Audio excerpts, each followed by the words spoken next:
خدمت فالوورهای دیانتچوب عزیز دوستان، همونجوری که مشاهده میکنید این یکی که از ورق برش خورده لتون درجیه که بوشهره. دوستان همونجوری که مشاهده میکنید اینو بچه ها گذاشتن تو آب باد کرده. میبینید همونجوری که مصطفی جان بگید، ببینید این کامل باد کرده، هم از این ور هم از این ور.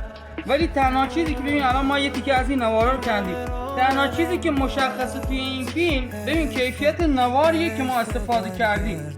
دوستان دقت بکنید این نوار حتی ببین مصطفی بگید، ببین حتی به